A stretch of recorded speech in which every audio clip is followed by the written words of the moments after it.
بچوں کی تربیت میں کیا ان کو مارا جا سکتا ہے؟ اس لیے کہ بہت سی دفعہ بغیر مار کے وہ سنتے نہیں، اگر نہ ماریں تو وہ اپنی شرارتوں میں جری ہو جاتے ہیں۔ بچوں کو مارو، مگر یہ ہے کہ یہ مارنے کے احکام کیا ہیں اس کو معلوم کر لو پہلے۔ اگر مارنے کے احکام کا علم نہیں ہے تو آپ کو سانپ پالنے نہیں آتا تو سانپ مت پالو، یہ ہے۔ اس واسطے کہ تربیت کرنا آپ کا فریضہ ہے، اور ظالم نہ بننا بھی آپ کا فریضہ ہے۔ ظلم سے بچنا ذمہ داری نہیں ہے، ظلم سے بچنا بھی ذمہ داری ہے، اس لیے ظلم سے بچو۔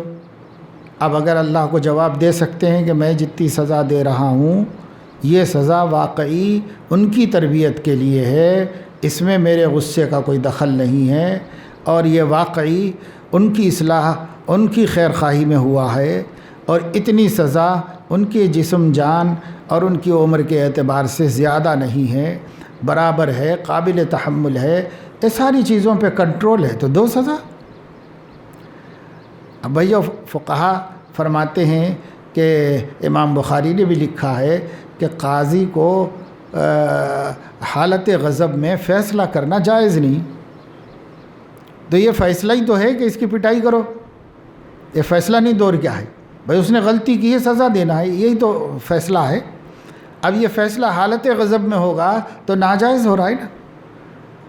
کیا اب عدالت میں بیٹھنے پر ہی یہ حدیث نافذ ہوگی کیا کہ آپ جج ہیں اور آپ کو جو ہے کورٹ میں بٹھایا گیا ہے تبھی آپ کے اوپر اس حدیث کا اطلاق ہوگا؟ ارے ہر وہ جگہ جہاں آدمی کسی کو سزا سنا رہا ہے، فیصلہ کر رہا ہے، تو یہ اس میں انصاف سے کام لو۔ جب نفس غصے میں ہو تو جائز نہیں ہے، جائز نہیں ہے تو اس وقت مت کرو کچھ، اس وقت خاموشی اختیار کرو۔ بہرحال بھائی ہمارے ذمہ تربیت ہی ہے۔ اگر فرض کرو ہم ظلم سے بچتے ہوئے تربیت کر رہے ہیں، ہم اپنا اعمال نامہ خراب نہیں کرنا چاہ رہے ہیں، اور پھر تربیت کی پوری فکر کر رہے ہیں اور تربیت نہیں ہو رہی ہے، تو کیا اللہ آپ سے پوچھنے والا ہے؟ یہ تو اب آپ کا فیصلہ ہے کہ مجھے تربیت کر کے رہنا ہے۔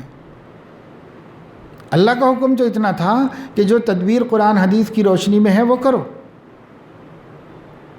اب اگر ہوتی ہے تربیت تو ہوتی ہے، نہیں ہوتی ہے تو میں تو نہیں پوچھوں گا تم سے، مگر مسئلہ وہاں اللہ کو جواب دینے کا نہیں ہے، مسئلہ اپنی بڑائی کا ہے۔ اللہ کی بڑائی کا رہتا تو مسئلہ آسان تھا، مسئلہ اپنی بڑائی کا ہے کہ صاحب وہ میں نہیں کر سکا، میں درست نہیں کر سکا تو پھر میرا وجود کس کام کا ہے، میں نہیں صحیح کر سکا تو پھر کیا فائدہ ہے؟ تو یہ میں ہے، وہ میں کے لیے کر رہا ہے، وہ اللہ کے لیے تھوڑی کر رہا ہے۔ تو اس وجہ سے خواہ مخواہ اللہ کے دین کو بدنام مت کرو۔ اللہ نے مکلف کیا ہے آپ کی وسعت کا، آپ کی وسعت نگرانی کرنا، دیکھ بھال کرنا، موقع پر مناسب تنبیہ کرنا، نصیحت کرتے رہنا، ٹوکنا، کبھی خفا ہونا، کبھی ضرورت سمجھیں تو سزا بھی دینا۔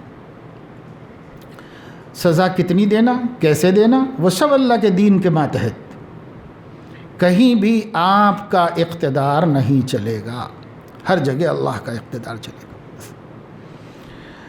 اور جہاں جہاں آدمی کو پریشانی ہو رہی ہے وہ اپنے اقتدار چلانے میں ہو رہی ہے، آپ اپنے اقتدار سے دستبردار ہو جاؤ،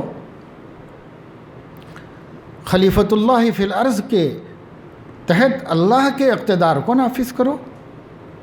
جب اب اللہ پاک نے آپ کو اتنی کی اجازت نہیں دی ہے تو آپ کس کا اقتدار نافذ کر رہے ہو؟ اللہ کا کر رہے ہو، اپنا کر رہے ہو؟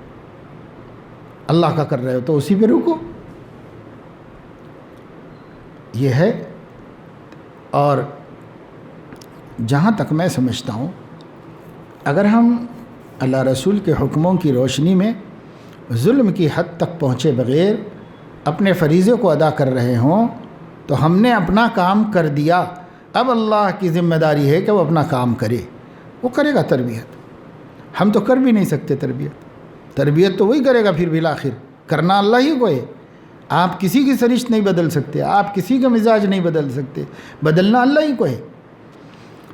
تو اتنا کرو نا کہ مسنون طریقے پر تربیت کرو، نصیحت کرو، سمجھاؤ، اور اللہ سے مدد مانگتے رہو، اللہ سے دعا کرتے رہو۔ جتنا غصہ آیا، جتنا دل دکھا، اتنے ہی بھرے دل سے اللہ کے سامنے ہاتھ پھیلاؤ، اللہ تعالیٰ سے مدد طلب کرو، اللہ تعالیٰ کے سامنے گڑ گڑا لو، آنسو بہا لو کہ یا اللہ میرے ہاتھ میں تو نہیں ہے بدلنا آپ کے ہاتھ میں، اور مجھے آپ نے اس سے آگے کی اجازت بھی نہیں دی ہے، تو میں کیا کروں؟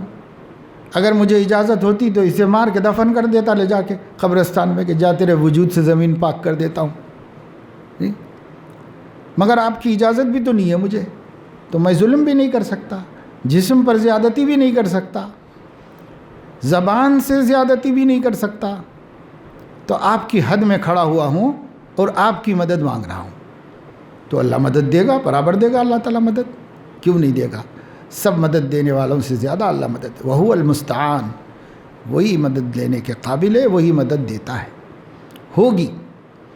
ہاں، آپ نے طریقہ خود طے کر لیا ہے، ٹائم خود طے کر لیا ہے، ایسا بھی اتنے دن میں ہو جانا تربیت، اور اس طریقے سے ہو جانا، یہ کس کی تجویز ہے صاحب؟ اگر یہ تجویز قرآن حدیث میں آمنا صدقنا، اگر یہ تجویز قرآن حدیث میں نہیں ہے تو آپ کی ذاتی پیداوار ہے، اس کو آپ دین سمجھ رہے، تو اللہ کی مدد بھی نہیں آئے گی، اللہ تعالیٰ سبک دوش ہو جائے گا، اب میں تربیت کا ذمہ دار نہیں ہوں، آپ ہی طریقے بنا لیے ہیں، آپ ہی کر لیجیے، بس میں ذمہ دار نہیں ہوں اس کا، تو اللہ سبک دوش ہو جائے گا۔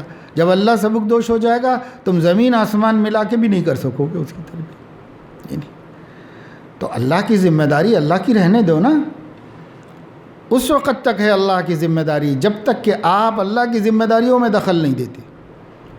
ہدایت اپنے ہاتھ میں لے لینا چاہ رہے، تربیت اپنے ہاتھ میں لے لینا چاہ رہے ہیں، سب اپنے ہاتھ میں لینا چاہ رہے ہیں، یعنی تربیت کرنا آپ کے ہاتھ میں ہے، تربیت ہونا آپ کے ہاتھ میں نہیں، ہدایت کی طرف بلانا آپ کے ہاتھ میں ہے، ہدایت دینا آپ کے ہاتھ میں نہیں ہے، اختیار ہے، اور جو شروع میں نے بات بتائی تھی، کچھ اختیار، یہ اتنا اختیار ہے، بس اللہ کے دین کی روشنی میں اپنے بچوں کی تربیت کرو۔ ظالم کیوں بنو؟ ظالم کے ساتھ اللہ کی مدد نہیں ہے، مظلوم کے ساتھ اللہ کی مدد ہے، تو آپ کے جوتے کھا کے اس کی طرف اللہ کی مدد چلے گئی اور آپ بے مدد ہو گئے، بے سہارا ہو گئے، تو کیا فائدہ ہے اس میں؟ جب اللہ کی مدد سے محروم ہو گئے تو پھر اب کیا توقع رکھ سکتے ہیں، کیا امید رکھ سکتے ہیں؟ تو یہ سب چیزیں ایسی ہیں کہ انسان کر کے سوچتا ہے اور پچھتاتا ہے، اور کوئی فائدہ نہیں۔ سوچ کے کرو بھائی، کر کے سوچنا بے وقوفوں کا کام ہے، سوچ کے کرنا عقل مندوں کی نشانی، تو سوچ کے کرو، کر کے سوچنے کا کیا فائدہ؟ جو آدمی کر کے سوچا ہے پشیمان ہوا ہے، جو آدمی سوچ کے کیا ہے وہ کامیاب ہوا ہے، کبھی اس کو شرمندگی نہیں ہوتی، نقصان بھی ہوتا ہے تو پشیمانی نہیں ہوتی اگر سوچ کے کیا ہے تو۔ بہرحال یہ باتیں ہیں، اس پر عمل کیجئے، ہمت سے کام لیجئے، صبر کیجئے، اور ایک طریقے سے کام کرو۔ اللہ تعالیٰ نے کیا مقدر کیا ہے ہمیں نہیں معلوم ہے، اس لیے اللہ سے بھلائی کو مانگتے رہو، اللہ تعالیٰ سے بھلائی طلب کرتے رہو، اپنی والی کوشش میں کمی مت کرو۔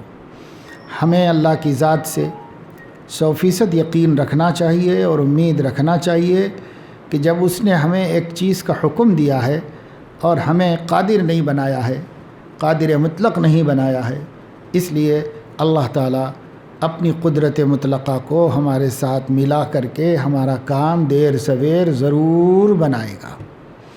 ہمیں صرف اپنا کام کرنا ہے، نتیجے دیکھنے کا تو انبیاء کو بھی اختیار نہیں تھا کہ صاحب آپ نتائج دیکھیں، خوشی ضرور تھی ان کو بھی کہ سب لوگ مسلمان ہو جائیں، سب لوگ دین میں آ جائیں، لیکن ان کو اس کا حکم نہیں تھا کہ بھائی وہ نتیجہ نکالے، نتیجہ تو ہم ہی نکالیں گے۔